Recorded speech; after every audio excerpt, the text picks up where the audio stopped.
Welcome back, knife enthusiasts. Today, we are doing a deep dive into the world of the Karambit. I'm gonna be showing you guys some proper fundamentals, some different types of training methods, basic angles of attack. We're gonna focus on precision and having good form. This video is gonna have something whether you're brand new to the Karambit or you're an experienced practitioner. So grab your training Karambit and let's get started.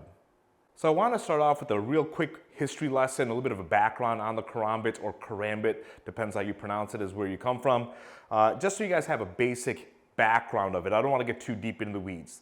The Karambit hails from the Indonesian and Malaysian martial arts, and it was considered a tertiary blade, meaning they'd have their long blade, like a sword or a machete size type of a thing, and then they would have their straight dagger, a fixed dagger, and then they had the Karambit, which was their stealth version of a knife, kind of a concealed carry kind of a tool, right? And so it was designed to augment off of their striking and be a hidden knife. Now the original Karambit actually had a real short blade, but they had a straight handle. So these retention rings that you see, that's kind of an added feature that came later on in life. The original Karambits certainly didn't have that, and you'll find a whole lot of Karambits that still don't have them, okay?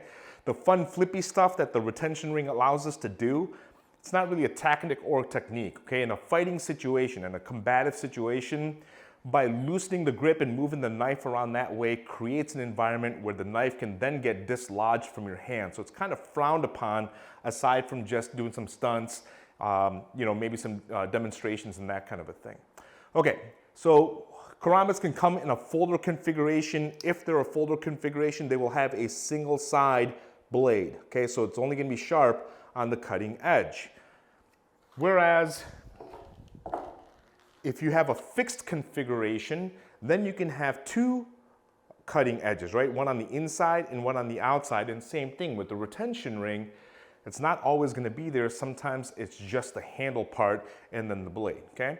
So that's just a little bit about the Karambit itself. Just understand that it's got pros and cons, that it's constantly evolving. It's a fun knife, but my honest opinion, it is certainly not the best fighting knife, but that's a different video. So let's take a look at the two grips of the knife. Now you guys will take notice real quick. I'm using a training Karambit. I want you guys to do the same thing. In case it makes contact somewhere, I'll tell you what, the $20 training knife that you get on Amazon is certainly a lot cheaper than going to the hospital and getting stitches and all that kind of stuff. And so get your hands on a training blade if you're gonna be training with these things, and make sure that you have a safe training environment. Okay, the primary grip in the Karambit is actually the reverse grip, okay? And the reason for that is because if you have a Karambit, whether it's a folder or a fixed blade, when you place it on your belt line or in your pocket and you reach down and you grab it, it will always be in a reverse grip, okay? And so that becomes our primary method. Now, you notice I didn't mention the retention ring to pull it out because if you remember earlier, I said not all of them have a retention ring, okay? So once you guys have the knife, I want you to think about it this way. Pinky finger, ring finger, middle finger. That's the strength of your grip here. Your index finger will just kind of hang out up top and keep everything in line. Sometimes we will put that in the retention ring, but we always take it back out. You might be asking why. If I leave my finger in there and if something happens where the knife gets dislodged, look what happens to my finger, right? That retention ring will not only break my finger, but has the potential of degloving or even detaching my finger. So we don't create that environment. The index finger stays out of it unless we need it in there.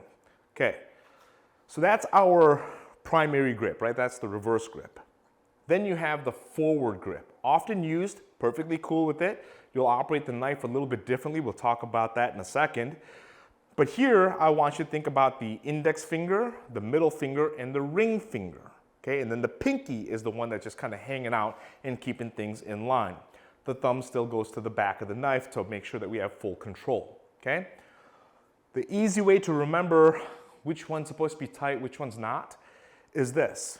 Whichever finger is closest to the retention ring is the loose one. Whichever one is closest to the bolster, meaning where the knife meets the handle, that's the tightest one, okay? So, reverse grip, index finger is kind of the loose one. Forward grip, the pinky is kind of the loose one, okay?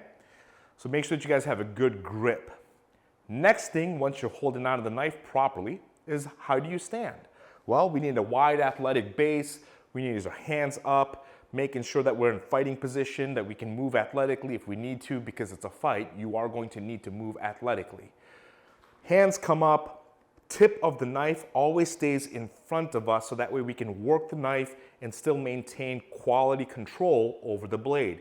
Really hard to maintain the knife and control when it's out to the side or not aligned with our structure, okay?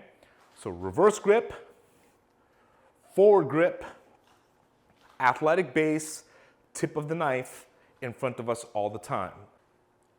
So the next thing that you need to learn is how to actually use the knife, right? Basic angles. So I'm gonna give you guys 10 angles for both the reverse grip and the forward grip. Let's start off with the reverse grip, okay? So I got my training blade here. You guys should be doing the same thing, just a quick reminder. Got my position, okay? So I'm holding the knife in my top right hand, okay? So if you guys are right-handed, that's cool. If you guys are left-handed, it's just gonna be mirror image. All right, top right to bottom left. So we got this angular slash, that's angle 1. Angle 2 is top left to bottom right. So we made an X, 1, 2, okay? Angle 3 goes across the abdomen, right to left. Angle 4 goes across the abdomen, left to right. Now, if you guys notice, on the odd numbers, I'm palm down. On the even numbers, I'm palm up, okay? Just a quick note, phonetic point. So we have 1, 2, 3, 4. Angle 5 is a J cut or J thrust towards the belly button. Angle 6 looks just like the 5, except it's a J thrust towards the throat or the chin, okay? Angle 7 looks like a hook to the face. Angle 8 looks like a reverse hook, a palm up hook to the face.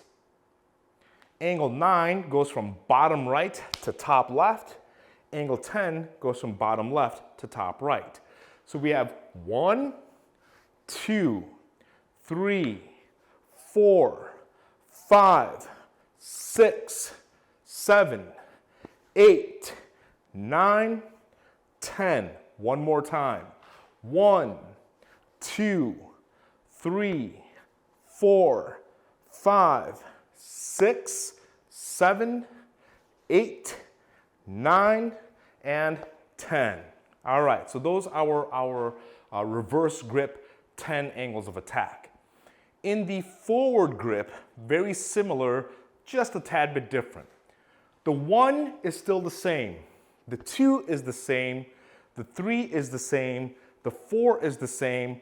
The 5, we have to rake the knife, so we have to pick the tip of it up and then punch forward towards the belly. That's 5, okay? 6 is a thrust forward towards the face or towards the nose, let's think about it.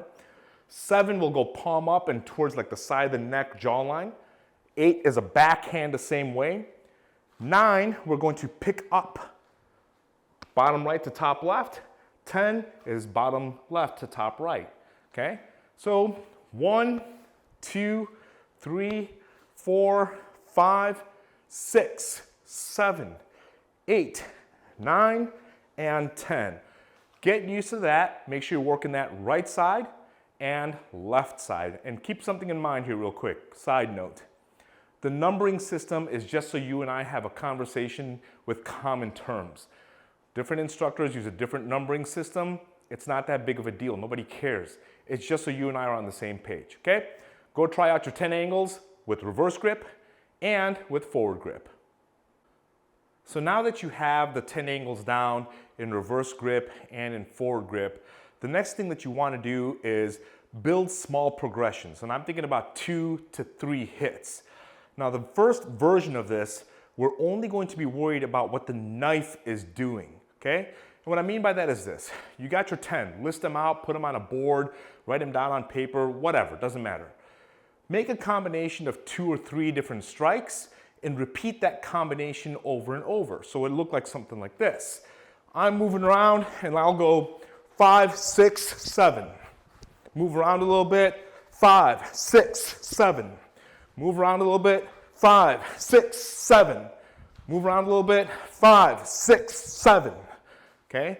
Get used to the moving that knife and deliberately understanding, are you slashing? Are you thrusting? And intently using the knife where you need it. The next part of the progression, once you get used to that, you're gonna start opening up to the live hand, the unarmed hand, okay? So you can move around and you can put in, let's go jab, the number 7 and a number 5. Jab, 7, 5, right? Jab, 7, 5. Jab, 7, 5, right? And start building combinations with the knife mixed with the live side. And then the third part is put in other types of tools, meaning put your knees in, put your thigh kicks in, put in 2 hits with the front hand, then the knife. So expand your horizon. The more combinations you can build, I'm not really worried about the combination, it's the coordination and the agility to fight with both sides of your body. Try that out. Let's talk about precision with your knife. Okay, first and foremost, understand you have slashing and then you have thrusting.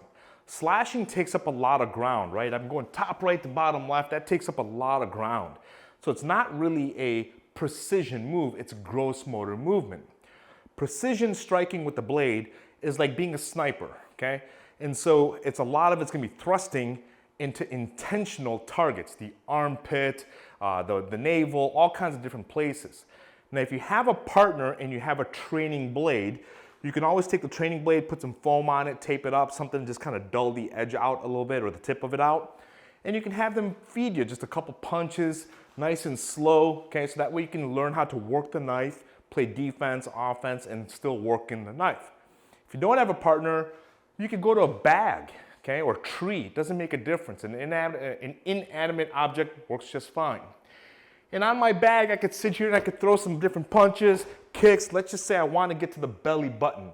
That's my target. I want to learn how to be precision with that belly button, which is essentially my number 5. Okay, so I will go 1, 2, 3. Maybe I'll find that quick thrust right there. Double jab up, right? Move around a little bit, up. Jab up, cross up. Double jab, rear leg thigh kick, up. And so I want you to start picking out those types of targets and intentionally repeating, getting that knife there from different angles, different combinations, and that kind of thing. That's really where your skill's gonna build. It's not gonna build from flipping the knife and just owning the knife, any of that kind of stuff.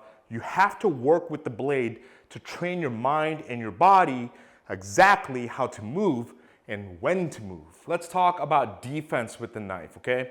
Now let me give you guys a 30,000 foot view first. Offense versus defense has a lot to do with your intentions, right? Your intent. If I'm trying to hurt somebody with the knife, it's typically offense.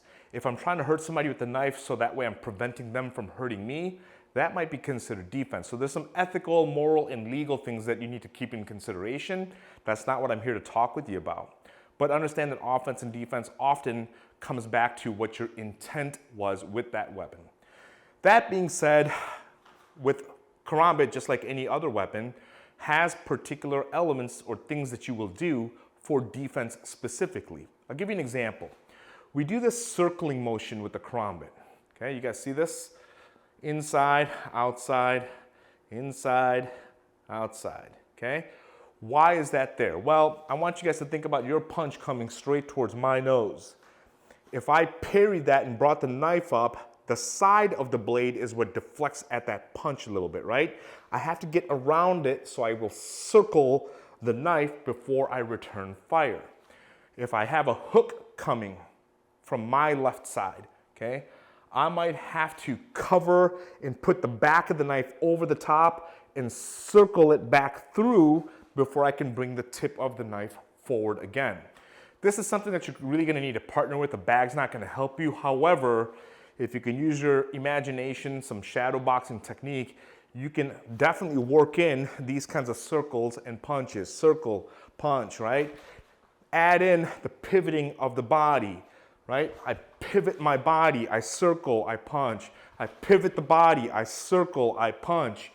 Add in the rear hand parry, right? So I block or parry and I bring this knife up, punch, knife out, hook, punch, right? Circle, punch. And so it's combinations like that. It's much finer tune type of technique. And so what I want you guys to do is at least understand how to constantly turn your hand clockwise or counterclockwise, and understand that it's going to be deflecting off of the side, and off the top of that is where the tip comes back into line of fire, okay? So that's a little bit about defense.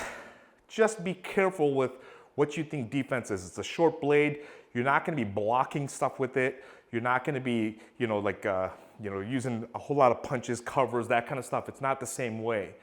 Defense with the blade is very fine movement, small articulations of the wrist and the blade, and at the end of it, the tip always has to come back in line and forward in between me and my opponent.